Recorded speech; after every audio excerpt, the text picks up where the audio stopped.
अब जब भगवान राम और भगवान बद्रीनाथ और वाराणसी के देवी देवता जान गए हैं और भाजपा को करारा जवाब दिए हैं, या बिहार से और बंगाल से आए हुए लोगों को यहाँ का भी अधिकार है और वहाँ का भी अधिकार है कि यीशु ख्रिस्त से मेरा कल्याण नहीं होने वाला है, प्रभु राम से मेरा कल्याण होने वाला है, तो मैं यीशु ख्रिस्त के धर्म, ईसाई धर्म को छोड़कर प्रभु राम के हिंदू धर्म को अपनाऊंगा। विधानसभा चुनाव को लेकर कांग्रेस के साथ साथ कांग्रेस के विधायक भी एक्टिव मोड में नजर आ रहे हैं। फिलहाल हम कोलेबिरा में मौजूद हैं और बातचीत करने के लिए हमारे साथ कोलेबिरा विधायक नमन विक्सल कोंगाड़ी मौजूद है। हम इनसे बातचीत करेंगे कि आखिर झारखंड विधानसभा को लेकर ये कितने तैयार है। विधानसभा का चुनाव इसी साल होने हैं, कितने तैयार है आप और कितना काम आपकी ओर से किए गए हैं इस क्षेत्र में? ऐसे तो मैं पहले भी कह चुका हूँ कि चुनाव जीतने के साथ ही मैं लगातार अपने क्षेत्र में बना हुआ हूँ। इसे तैयारी की कोई आवश्यकता नहीं है। पार्टी तैयार है, यहाँ के मतदाता भी तैयार हैं और इसका जवाब इस बार लोकसभा चुनाव में दिखा भी है। और अभी 15-20 दिन के अंदर में ही मेरे कोलेबिरा विधानसभा के 2 प्रखंडों में बूथ स्तर का सम्मेलन हो चुका है और कोलेबिरा में भी यह अंतिम चरण का है। अभी ये 4 पंचायत के 27 बूथ का स्तरीय सम्मेलन हम लोग बुलाए हैं। इस सम्मेलन, बूथ स्तर का सम्मेलन में खास बात ये है कि इस बार हम लोगों ने महिलाओं की संख्या को बढ़ाया है, क्योंकि महिलाएं सेल्फ हेल्प ग्रुप से जुड़ी हुई हैं, वे पहले से संगठित हैं गाँवों में और वे बहुत गंभीरता से सभी कामों को ईमानदारी और कर्मठता से करती है। इसलिए हम लोग इस बार महिलाओं को सबसे ज़्यादा बूथ में शामिल किए हैं और आज बूथ स्तर के इस सम्मेलन में हम 24 के चुनाव का भी हम समीक्षा करेंगे और अभी जो विधानसभा आना है उसके लिए भी हम उन्हें टिप्स देंगे, सरकार क्या की है, क्या करना चाहती है और भाजपा ने अभी तक किस तरह से देश का गर्त किया है और देश की भावना भाजपा के प्रति क्या है, उसको भी हम आज जानकारी देंगे और बूथ स्तर पर कैसे काम करना है, इन सभी चीज़ों का हम आज के इस सेमिनार में बूथ स्तर के हमारे पदाधिकारियों को, सहयोगी साथियों को देने जा रहे हैं। बूथ स्तरीय कार्यकर्ताओं से आप मुलाकात करें, आपका कहना है कि महिलाओं की भागीदारी ज्यादा देखने को मिल रही है और महिलाओं को सशक्त करने के लिए तमाम चीजें जो है आपकी ओर से की जा रही है। महिलाओं की ओर से क्या कुछ परेशानी जो है आपको अब तक दिखी है, जो महिला जो है आपके सामने आकर तमाम चीजों को रख रही है? क्योंकि महिलाओं को अब तक समाज में या परिवार में नेतृत्व का जिम्मेदारी नहीं दिया जाता था और उसी को लेकर महिलाओं के प्रति थोड़ा सा लोगों को विश्वास कम रहता था और उन्हें जिम्मेदारी कम दी जाती थी। इसी बात का उन्हें खेद रहता था कि हम घर चलाते हैं, हम घर का मैनेजमेंट करते हैं, अब तो देश भी चला रहे हैं, देश के महत्वपूर्ण पदों पर हम हैं, फिर क्यों हमारे साथ इस तरह से व्यवहार होता है। तो इसीलिए मैं उनको हमारे विधानसभा में पार्टी में जिम्मेदारी हम लोग ज़्यादा दे रहे हैं ताकि वे पहले से भी संगठित है, उसका लाभ हमको मिले, लोगों को सही नीतियों का लाभ मिल पाए और लोग एक हों और देश और परिवार, गांव उन्नति करे। नमन जी, आज हम आपके खास जो आपने काम किया है, जो प्रमुख आपने काम किया अपने क्षेत्र में, उसको लेकर चर्चा करेंगे। अब तक आपको कौन कौन सी ऐसी चीज़ें याद है कि आपने वो काम किया है जो यहाँ के लोग लगातार उसकी मांग कर रहे थे? सबसे पहले तो मैं नीतिगत चीज़ों को मैं बताना चाहूँगा। जब भाजपा की सरकार थी, रघुवर दास जी का सरकार थे, उस समय यहाँ के लोग बहुत भय के माहौल में थे, आदिवासी और माइनॉरिटी समुदाय के लोग इसलिए भय में थे कि ये लोग यहाँ के जल जंगल जमीन जो इनके जीने का साधन है, इनका पहचान है, इनका अस्तित्व से जुड़ा हुआ है, इनको जो रक्षा कवच है CNT एक्ट और SPT एक्ट कानून, इन्हें संशोधन कर पूंजीपतियों को देने का जो साजिश रचा गया था और गैर मजरूआ जमीन जो इनके दखल की, इनके अधिकार की जमीन थी, जो कानून के द्वारा मान्यता मिला है, उस जमीन को ये लोग पूंजीपतियों को देने के लिए गैर मजरूआ जमीन को भूमि बैंक में डालने का काम किया, तो इससे लोग भय में थे। संविधान के अनुच्छेद 30 में अल्पसंख्यक समुदायों को स्कूल खोलने का प्रबंधन करने का अधिकार मिला है। इस संवैधानिक अधिकार के रहते हुए अल्पसंख्यक विद्यालयों में शिक्षकों की नियुक्ति और अनुमोदन को 14-15 साल तक इन्होंने बिना वजह रोक के रखा था और ईसाई आदिवासियों को यह कहते हुए कि ये धर्म बदलने के कारण अपने भाषा संस्कृति परंपराओं को भूल रहे हैं, इसलिए इन्हें आदिवासी सूची से बाहर किया जाए और ईसाइयों को चिन्हित करने के लिए जाति प्रमाण पत्र में धर्म का कॉलम को असंवैधानिक रूप चलाया था।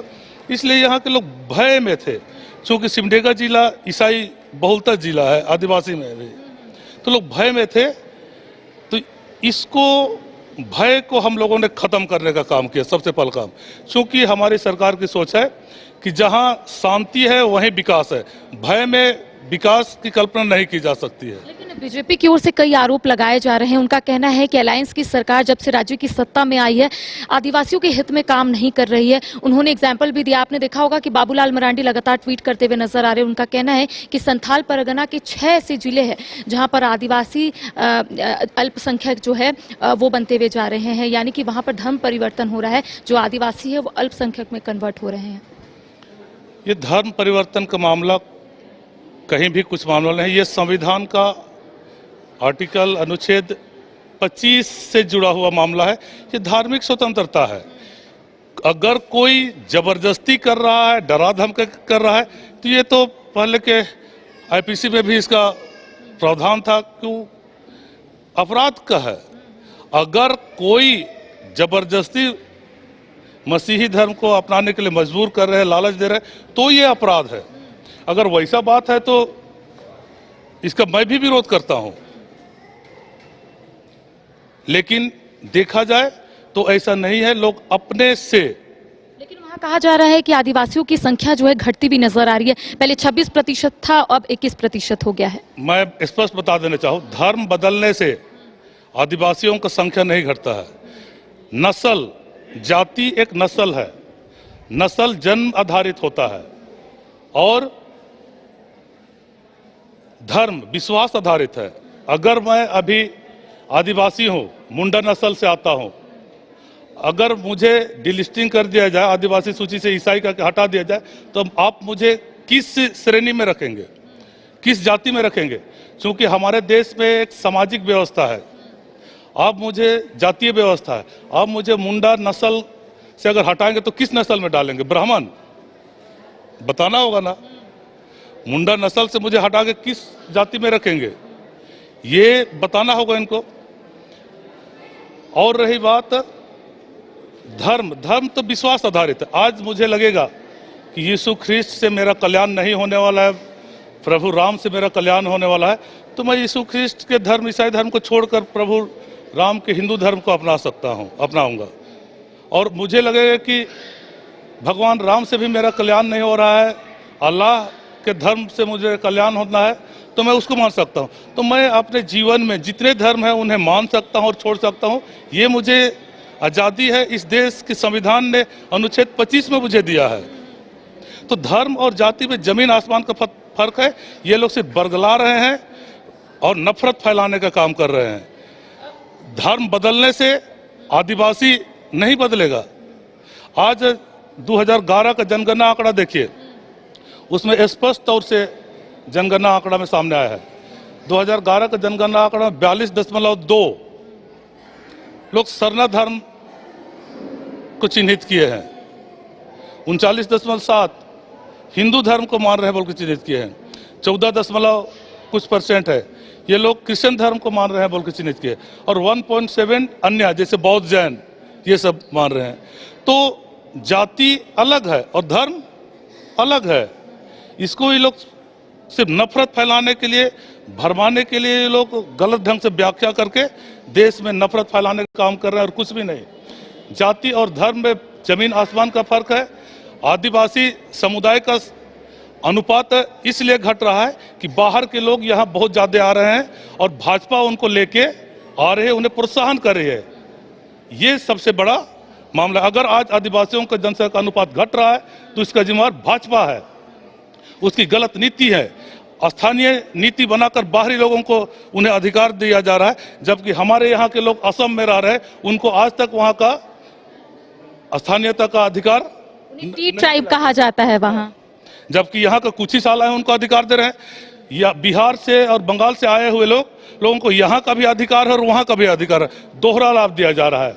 ऐसा भाजपा जानबूझकर कर रही है, क्योंकि वो जानती है कि आदिवासी उनके साथ नहीं है, इसलिए आदिवासियों को प्रताड़ित किया जाए, इन्हें खत्म किया जाए। जो डिलिस्टिंग का मामला इन्होंने लाया है, डिलिस्टिंग एक ऐसा तीर है जो कई मुद्दों पर चोट करता है। जैसे मैं रामायण देख रहा था, भगवान राम का जब तीर निकलता था तो रावण का 10 सिर को एक ही तीर से जाता था और आगे 10 भाग में बट के 10 सिर का कत्ल होता था। उसी तरह ये डिलिस्टिंग है। डिलिस्टिंग सिर्फ धर्म का मामला नहीं है, डिलिस्टिंग नौकरियों की संख्या को कम करने का एक साजिश है, जमीनों को डिलिस्टिंग के द्वारा खत्म करके पूंजीपतियों को देने का एक साजिश है। डिलिस्टिंग हमारा अनुसूचित क्षेत्र को खत्म करने का एक साजिश है और जनप्रतिनिधि के पदों को, वार्ड मेंबर से लेकर सांसद तक के पदों को छीनने का ये एक साजिश है। डिलिस्टिंग बहुत व्यापक चीज है, एक छोटा शब्द है, लेकिन इसी को हम लोग व्याख्या कर रहे हैं और आज सभी जगह के आदिवासी जान गए हैं कि डिलिस्टिंग आदिवासियों को खत्म करने का भाजपा का एक साजिश है। इसको हम लोग बता रहे हैं और तथ्यों के साथ बता रहे हैं। 4.5 साल तक आपने अपने क्षेत्र के लिए काम किया, इस बार कौन कौन से मुद्दे लेकर जनता के बीच में जाइएगा? अगर कांग्रेस की ओर से आपको एक बार फिर से टिकट मिलता है, एक बार फिर से आप पर भरोसा जो है कांग्रेस पार्टी जताती है, तो इस क्षेत्र के भाषा, संस्कृति, परंपरा जो यहाँ के आदिवासी और मूलवासी है उनको संरक्षण करना है, क्योंकि वो उनकी पहचान है। सबसे पहले तो यहाँ रहने वाले लोगों को पहचान देना हमारा कर्तव्य बनता है और दूसरी कर्तव्य उनके आजीविका को व्यवस्थित करना। जल, जंगल, जमीन उनके आजीविका के साधन है, इनको संरक्षण देना और इस पे वृद्धि लाना हमारा काम है। और जो मामला है रोजगार, जो नौकरियों को लेके है या व्यापार को लेके, उसके लिए तो हम कई योजनाएं चला रहे हैं और यहाँ के लोगों के लिए तो हम कई कल्याणकारी योजना ला रहे हैं, जैसे वृद्धा पेंशन, सर्वजन वृद्धा पेंशन, जिसमें हम पहले 60 साल का उम्र सीमा तय था, अब हम 50 में दे रहे थे, अब उसे 50 कर दिए हैं। और अब तो महिलाओं को हम 21 से लेकर 49 तक के गरीब महिलाओं को हम हर परिवार को दे रहे हैं। इससे हर परिवार में 4-5 हजार रुपया हर महीना मिलेगा।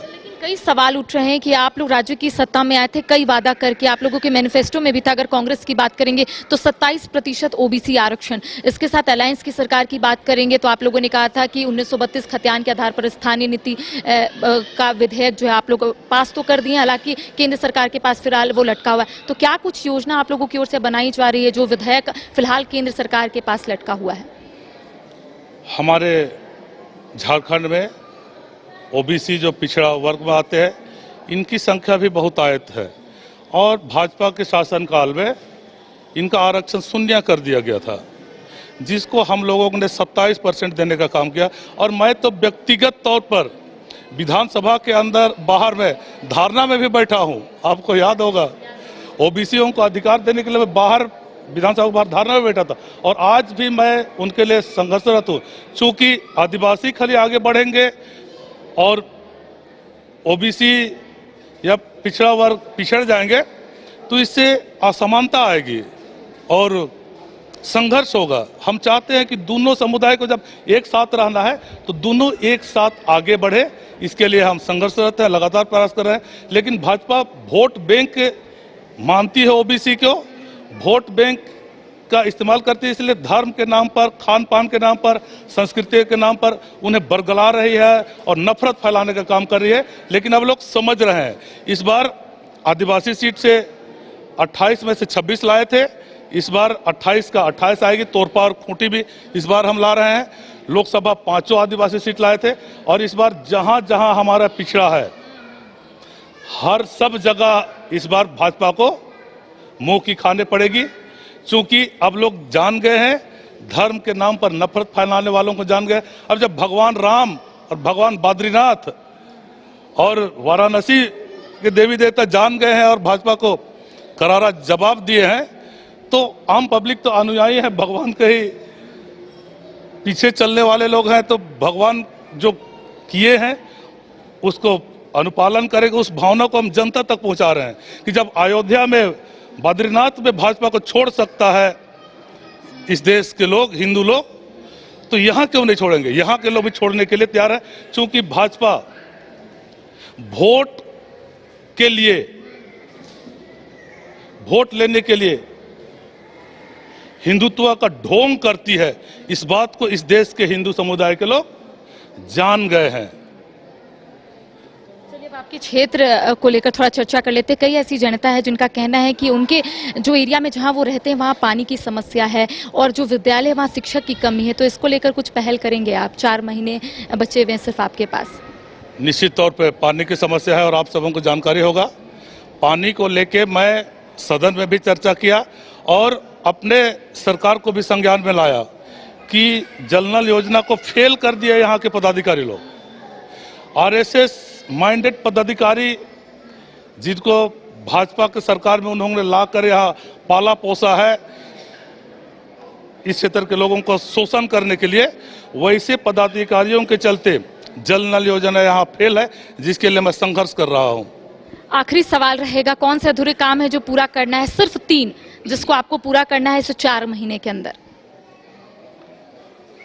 जो नीति हम लोग लाए हैं कि हम चाहते हैं कि हर बिजली उपभोक्ता जो यहाँ है, जिसको हम 200 यूनिट बिजली बिल फ्री किए हैं, उसको इसका लाभ दिलाना हमारा प्राथमिकता है। इसी पर मैं फोकस रहेगा। तो अब इस सब के लिए पहल कर रहे हैं, लेकिन भाजपा हर चीज पर अड़ंगा लगा रही है। वो नहीं चाहते, वो वोट के चलते रोजगार के सृजन के रास्तों को ब्लॉक कर रही, बंद कर रही है। वो इनका बहुत घटिया स्तर का ये राजनीति तो केंद्रीय मंत्रियों का दौरा जो है झारखंड में देखने को मिल रहा है। केंद्रीय नेतृत्व को मैं सलाह देना चाहूंगा कि आप यहाँ के आदिवासी और मूलवासियों को सताना बंद कीजिए, उनको लड़ाना बंद कीजिए, नफरत फैलाना बंद कीजिए।